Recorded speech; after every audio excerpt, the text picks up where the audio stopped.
अभी दोपहर के 12 बजे हैं और जहाँ मेरा क्लिनिक है वो हाईवे पर, मतलब मेन मार्केट पर है और हाईवे पर गाड़ियाँ चलनी बंद हो गई।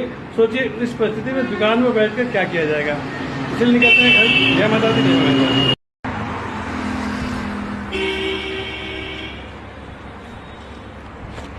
इसीलिए कहा जाता है कभी घबराना नहीं चाहिए। सोचिए कल जिस हिसाब से धूप थी उसके हिसाब से लग रहा था कि अब स्थिति गंभीर हो जाएगी, लेकिन कहा जाता है ना कि दिन है तो रात होगी और गम है तो खुशी जरूर होगा।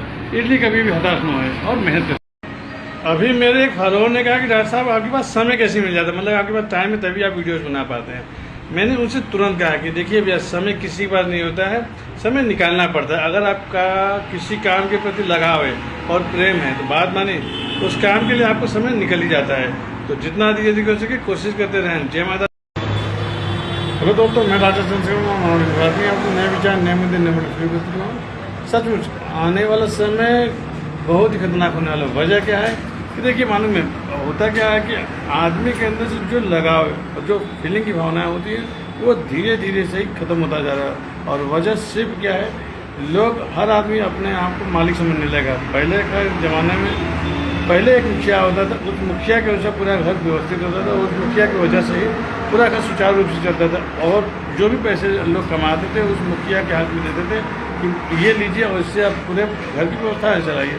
और बात मानिए, जब तक ये परंपरा चलती रही तब तक आपने देखा होगा कभी भी किसी घर में अलगाव भावनाएँ कभी नहीं आती थी और कभी भी ये नहीं होता था कि नहीं मैं अकेले रहूँगा या मेरा परिवार अकेले रहेगा या मैं आप लोगों के साथ नहीं रहना चाह रहा हूँ। लेकिन जैसे जैसे ये परंपराएं खत्म होती गई वैसे वैसे लोगों के अंदर से वो भावना धीरे धीरे खत्म होती जा रही है। और बात बनी, आने वाला समय इससे भी खतरनाक होने वाला है।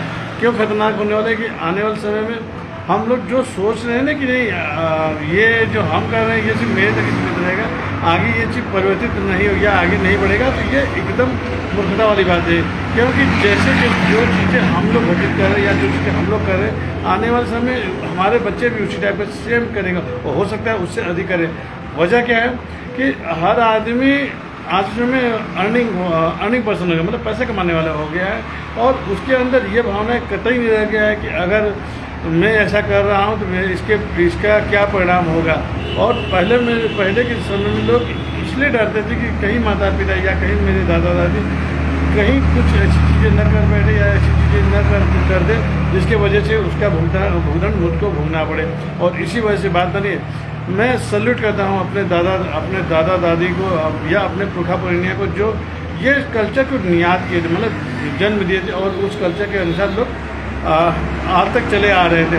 सचमुच मैं हमेशा नतमस्तक होता हूँ। और बात मानिए, जो पुरखा पुरनिया करके गए थे वो हम लोग कितना भी चाह लें उसको हम लोग कभी कर नहीं पाएंगे। और दूसरी बात हो सकता है कि हम लोग के पुरखा पुरनिया के पास वो पैसे की अर्निंग कैपेबिलिटी ना रही हो सकता है मिडिल फैमिली से, हो सकता है कि उस समय उनके पास पैसे की व्यवस्था ना रही हो। लेकिन अब पैसे तो हैं, लेकिन लोगों के अंदर से जो भावनाएं होती हैं, जिसको फीलिंग करते हैं, एक दूसरे के प्रति लगाव करते हैं, वो भावनाएं धीरे धीरे से खत्म हो रहा है। इस चीज़ का मुझको लगता है, मैं महसूस कर रहा हूँ तो आप सभी लोग भी जरूर महसूस कर रहे होंगे। और ये सिर्फ और सिर्फ इस वजह से हो रहा है कि अब घर का कोई मुखिया रह ही नहीं गया। वजह क्या है कि हर आदमी अपने आप में स्वतंत्र हो गया और हर आदमी आज के डेट में पैसे कमाना है। लेकिन बात मानी, हर आदमी कमा जरूर रहा है लेकिन वो जो व्यवस्थाएं होनी चाहिए वो व्यवस्थाएं वो कर नहीं पा रहा। वजह क्या है कि पैसे तो आ रहे हैं लेकिन उसका सुचारू व्यवस्थित कैसे किया जाए ये कभी नहीं कर पा रहा है।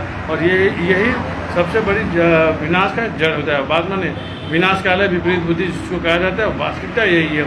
हम लोग अपने जड़ों को भूलते जा रहे हैं। और बात माने, जैसे जैसे हम अपनी जड़ों को भूलते जा रहे हैं वैसे वैसे सभी चीज़ें खत्म होती जा रही हैं। तो जितना यदि हो सके अपनी जड़ों को पकड़ के रखें, तभी हमारा देश विकास करे और तभी हम विकास करेंगे। जय माता दी।